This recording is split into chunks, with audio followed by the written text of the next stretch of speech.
Tigers lead by 6. Back to throw. Potter looking left, has room. Tucks it under across the 35 and slides at the 36, a run of 4. Kenny Potter, haven't seen much of that, but for teams that both score over 40 points per game and over 400 yards per game, we have seen these offenses held to what really is a standstill here in the third. Just great tackling, keeping everything in front of you. I haven't seen any big plays out of the Vikings thus far, so in this third quarter or even in the first half. 20-14, most of those points coming via special teams and defense. Back to throw, Potter rolling right, has time, flushed out to the far side, and the pass is overthrown. That was a third down pass there by Kenny Potter, make it 4th and 4, and the Vikings are on to punt. Great pursuit by the defensive linemen right there, flushing him out to the far side. Had nowhere to go but to go deep right there. Well, Nicholas King has been granted 13 free points. Jimmy Camacho has been fantastic, and you also have that return touchdown. So now if you're the quarterback, Nicholas King, what do you do leading by 6 late in the third? First things first, establish that run, just hand that ball off to Denzel Foster. And you might as well just do it 3 times. Right. Or more, hopefully. Tremello Davis, fair catch signaled and made at the 18. And then you give him that look. We're going to pass? Nope, I'm taking off. And that's what he does best. I mean, he's hard to contain.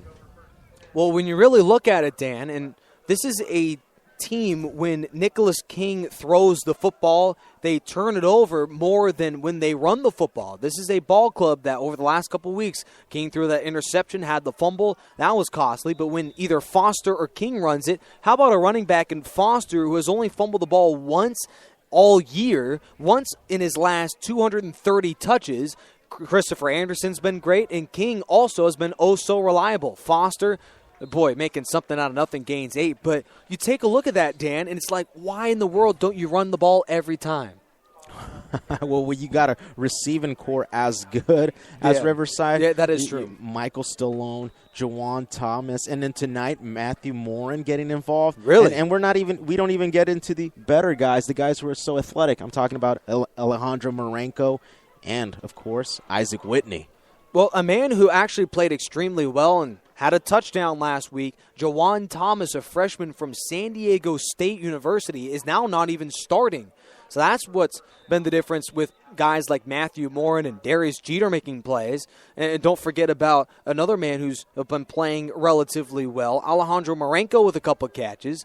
And it's just been receiver by committee for the Tigers. A 1st and 10 from their own 29. A 4-wide set again for Riverside. Vikings tight to the line. King will take it himself, and he's sacked again.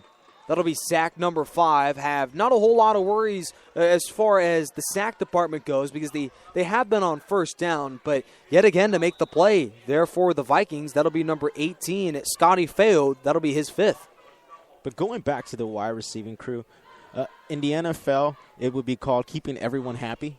But here in the JUCO world, hey, you just got to give your playmaker some touches. Isaac Whitney, only 1 touch and 2 over the last 2 weeks. I have been really shocked about their involvement of him or lack thereof. King, underneath, incomplete. He was looking to go to Christopher Anderson, but that play was blown up immediately. Now it looks like the Vikings are looking at, have read the scouting report, at least from the first half. They have diagnosed the Tigers beautifully, now 3rd and 12. Initially, that first down was the big difference right there. Justin Fajo taking down Nicholas King for the sack, and now 3rd and 11. Yeah, that really put them in a bad spot if you're the Tigers. They haven't done a good job because outside of really converting the chains a lot, they've also been put in a lot of third and horrendous situations. King looking left. Back to throw. A flag is down, a potential hold. He'll scamper himself and run to the first down. A 12-yard run by the quarterback, but that may come entirely back as we have not 1 but 2 penalty flags down on the field.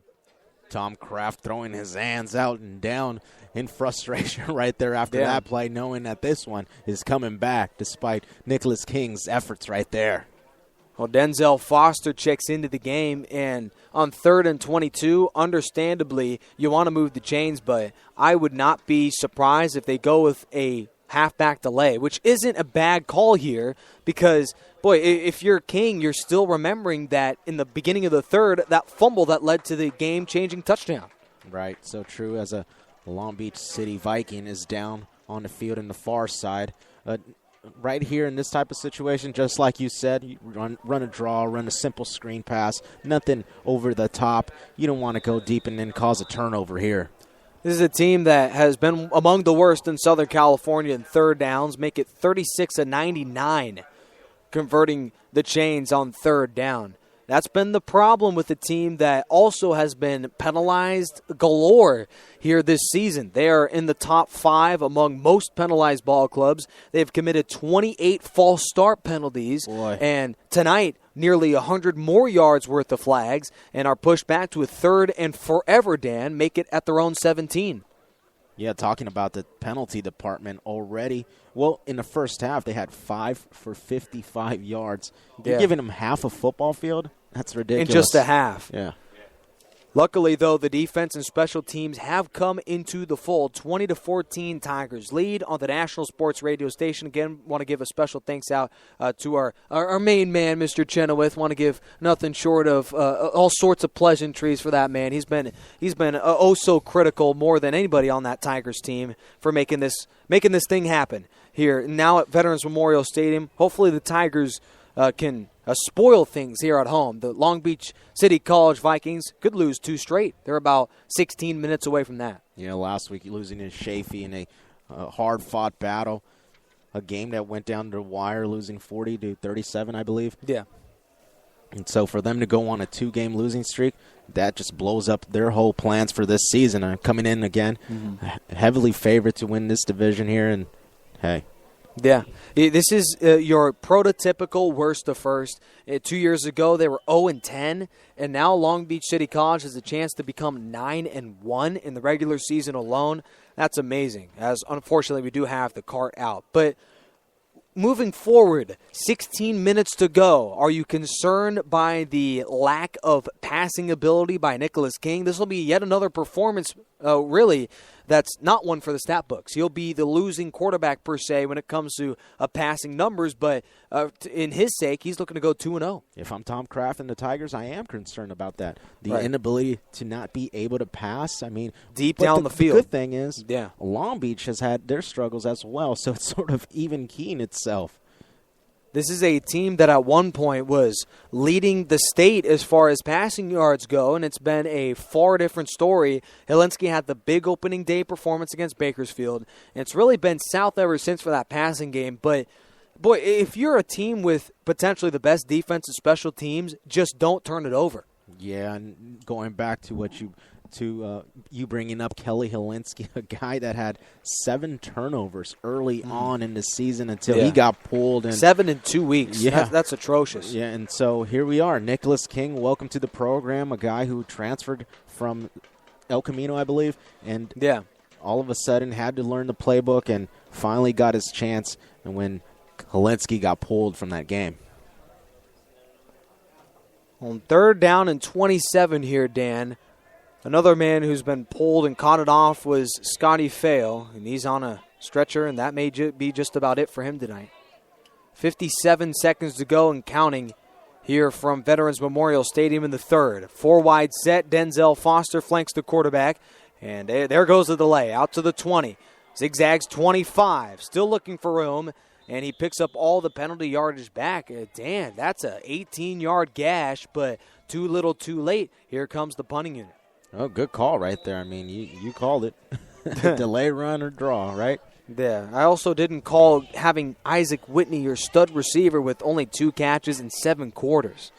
That's been relatively regrettable. Back deep to receive for the Vikings is Cameron White, the freshman electrifying man who plays both part-time at running back. He's also seen time at defensive back, but he's number 1 on the team in kick returns. Here goes a deep end-over-end punt. Will be bounced inside the 20. White on a hot phone with the football, and it's recovered by the Tigers. A flag is down, though. Man, Johnny on the spot for the recovery is, I believe, Michael Stallone. Indeed it is. He's the slot receiver making plays on special teams. Get involved. Welcome to the game. Michael Stallone, yet another turnover. Special teams strikes again. Last week, the offense struggled, and the defense backed them up. Here in this game, the offense is struggling. Special teams is backing them up. So it's a team that just helps each other, and, hey, it's a perfect combination. Doesn't matter who makes the plays as long as they do. Remember the fumble by Kenny Potter that was brought back because of what referees called an incomplete pass. Now they raised the penalty flag. That would have been yet another play that was negated because of the referees, but here come the Tigers. Now last play of the third, what do you do? Well, you're already in the red zone. You're over 80%. Right. You just be patient about it. You just go to a simple run, something simple, not over the top. Hey, come on, man. They let them all come out. They knew the clock would end. Okay, 20-14 at the end of the third, but golly, let me tell you. Why in the world would you do that? But about the turnover department. I mean, these referees aren't the most athletic, but they got to know that. Here you go. Call them out. Okay, yeah, these are all the names of the referees, as they may just put time back on the clock. It's call them out. Here's a referee's card. Oh, boy, I might be fired if I do that. They're going to put 2 seconds back on the clock, Dan. The turnover department thus far 3-1. Let's move on. Let's move on. We're calling for these referees' jobs. Final play of the third quarter. They do put the 2 seconds back up. Handoff goes to Foster outside of the 15. And down he goes after a gain of 2. So that'll be the end of the third. 20-14 Tigers lead. And Dan, we begin 15 minutes away from a 4-0 start in conference play. And one more thing, a National Central Conference championship. Well, 6 points here already in the red zone would help. It wouldn't secure it. 15 minutes is too much football to be played. Yeah. But a score here will cushion that lead. Absolutely. 63 degrees here in Long Beach City College. It's been a beautiful night. Absolutely. It's been far from the summer breeze that we expected, but also far from the result I expected overall. Dan, I thought the Vikings would win 30-26. Oh, you didn't give me your score prediction earlier. I didn't. I actually, throughout the week, listen, this is... you did. You did give me your score prediction. This overall, you look on paper, this is the best overall roster I have seen us play this year, but 3 turnovers and 2 of them coming from in the red zone. And you also add to the fact that this is a ball club that averages, 535 yards per game? They've been held to almost half of that. It's funny you bring that up because when we were talking to our other broadcast partner, Chris Sylvester, when we played Mount Sac, he said Mount Sac handed that game to RCC. And here, it looks like the same thing. You can make an argument for the same. King to the 5, reaching to the chalk, and he's in. Touchdown, Tigers. What makes matters worse is that the Vikings, who at one point had a 1-point lead, are now staring at yet another deficit in the fourth. It's a 14-yard scamper by Nicholas King, make it his 3rd on the season. Touchdown, Tigers. Over the last 3 weeks, we haven't seen much of that from Nicholas King. It's as if Tom Kraft decided, hey, we've got to make you into a pure pocket passer. But here, he's finally unleashed. His identity is running the football. Jimmy Camacho, the kick is up, and that kick is good. 27-14, the Tigers at one point, way long ago, Dan, they trailed, but ever since have been literally pulling out the stuff of mere state champions with yet another impressive touchdown run. That's King's 3rd on the year. I could say this is, despite that blowout against Bakersfield in which they won over 40 points, this could be one of their best performances of the year.